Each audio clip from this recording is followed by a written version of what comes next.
All right, guys, talking about Crispis today, and specifically, you can get any Crispi you want at Black Ovis. Now, we're gonna highlight two.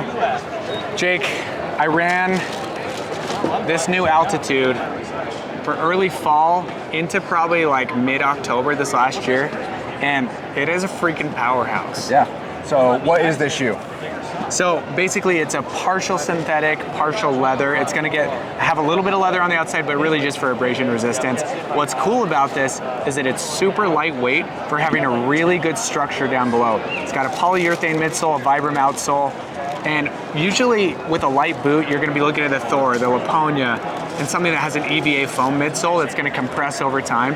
But this Altitude has polyurethane and it's still a super lightweight package. Okay. So you get a lot of comfort and a lot of rigidity down below while being a 2.5 flex.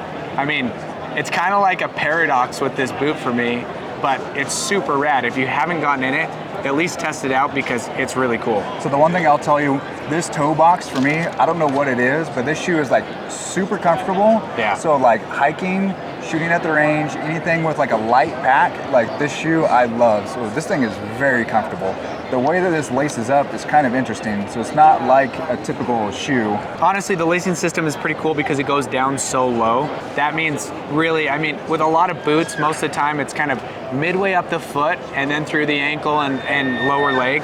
But this starts down so low that you can really fine tune whatever you need to do. And there's a lot of lacing strategies out there too. If you have hot spots, blisters, whatever's going on, this gives you a lot of flexibility to manipulate your boot however you want. Yeah, no, I love it. This thing is super comfortable. Next boot I wanted to talk about, this is kind of my go-to boot for when temperatures dip and I want a little bit of insulation. There's a reason I like this. It's got partially synthetic tongue.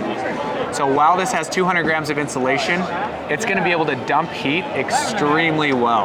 I like that. Along with that, the Briksdal has a very technical mountaineering style fit where there's no room for anything extra at all. I mean, you either fit in this or you don't, and you're most likely using the same sock all year long, just because it's so low volume that all there's room for is your foot. So when you get in there, you tighten down. Side hilling is a dream. You're not gonna move at all.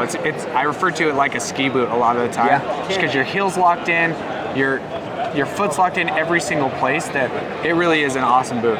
So with this ABS system and a little bit taller, there's a lot of ankle support there. So Yeah, like totally. side heeling, like you're saying, you're not gonna roll your ankle in this boot. Yeah. So I don't have a lot of reps with this. I do have a pair of them, and the plan is this bear season, I'm gonna be using these a lot this Sweet. spring. The one thing with this boot I would say is, if you're not into a stiff boot, this is a stiff boot. And generally I like that because it cuts down a lot on foot fatigue and calf fatigue. So where I do a lot of elevation, this only helps me. But if you're a soft boot kind of guy where you just know that's what's best for you, then definitely something to consider. Awesome. Appreciate it. Thank you, Yeah, Marcus. dude.